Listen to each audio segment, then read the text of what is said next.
Hello guys, in this video I will be solving questions on polynomial division using synthetic method.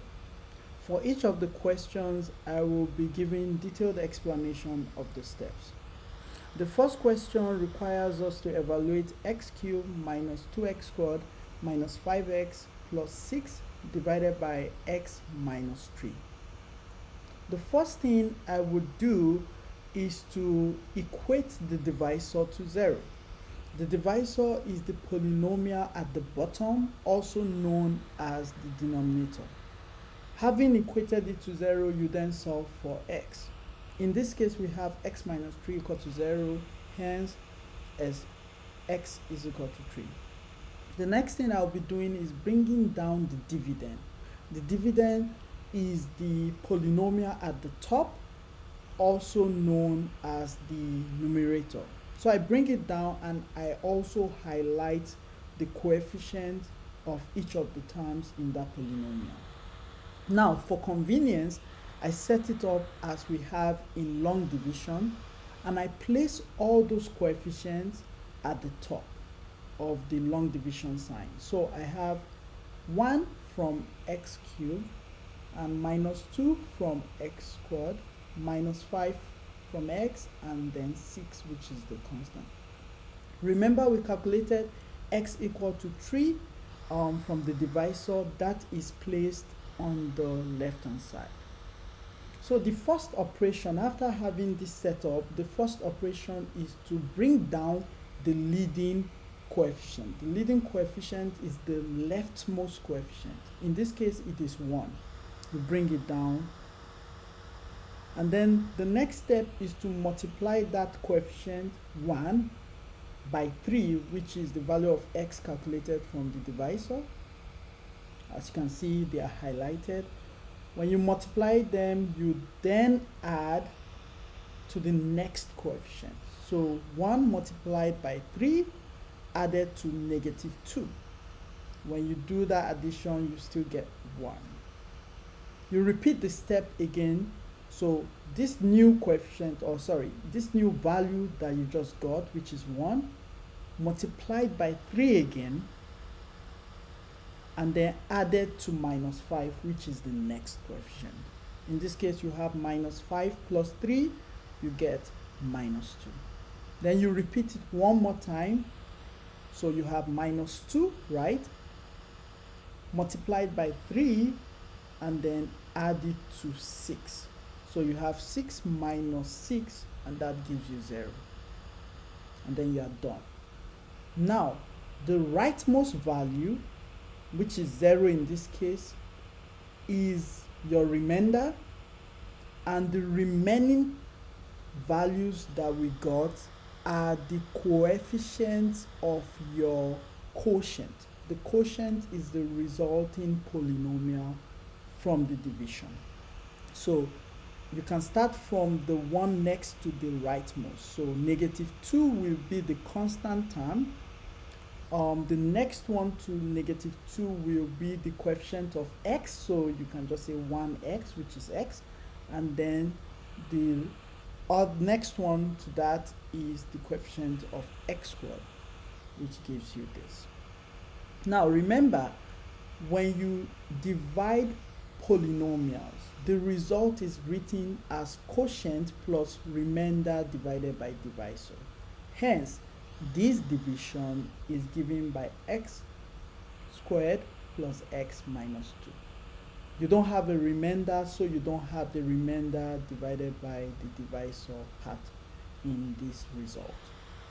Now we'll be going to the next question. Same approach.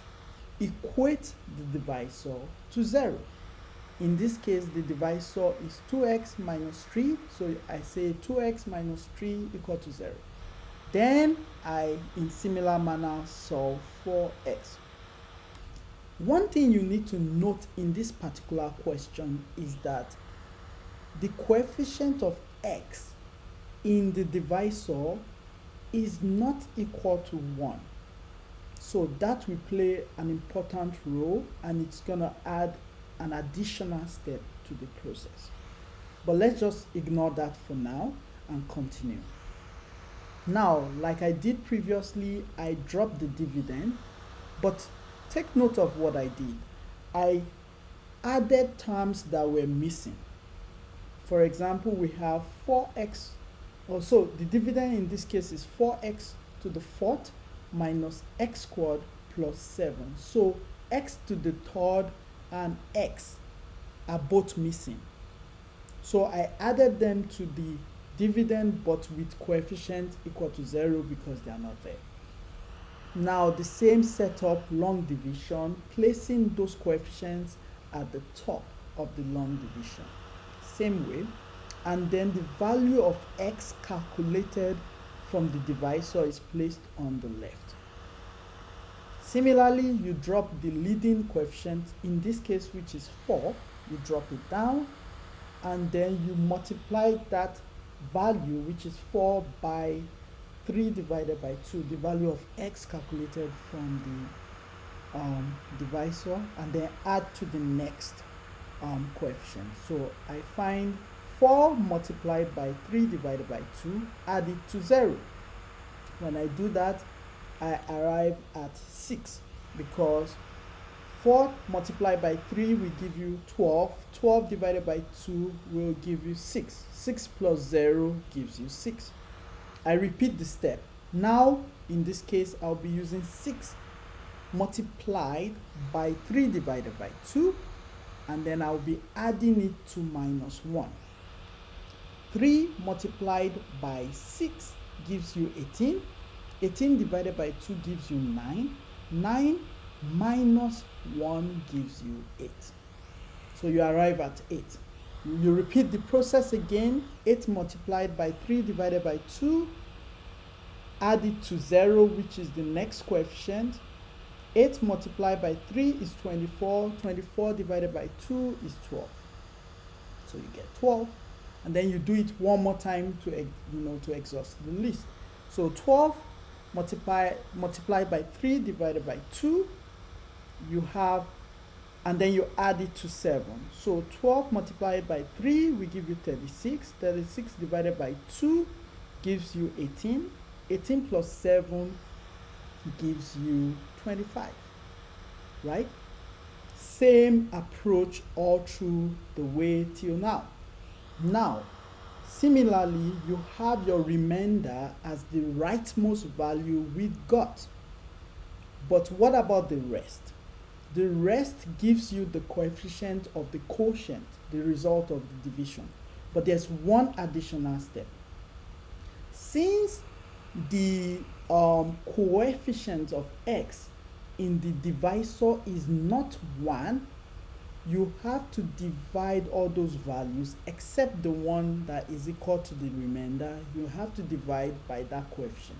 In this case, the coefficient of x in the divisor is 2, so you have to divide by 2.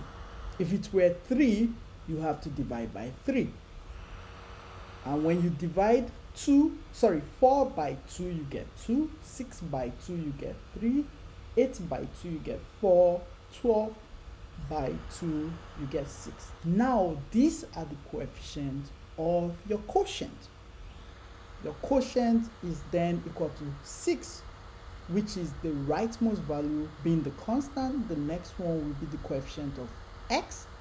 The next one after that will be the coefficient of x squared, and then the last one is coefficient of x to the third. Now, it's always better to start from the right after the remainder, because you don't need to, guess what the highest power is. If you start from the constant term, the next one we have x, the next one. So you start from the right and then keep going to the left. Now you have your quotient, and in this case you have a remainder. So we can write our division 4x to the fourth minus x squared plus 7 divided by 2x minus 3 is equal to quotient plus remainder divided by divisor. So it is 2x third plus 3x squared plus 4x plus 6 plus 25 divided by 2x minus 3. That's how you always represent the value from polynomial division. One thing I just want to emphasize before I end this video is that synthetic method works when the divisor is linear. The highest power in the divisor is 1. If you have a squared term in the divisor, the synthetic method as presented here is not going to work. Hence, you have to use other methods like long division. I hope this is helpful. I will make more videos about divisions and other content. Thanks for watching.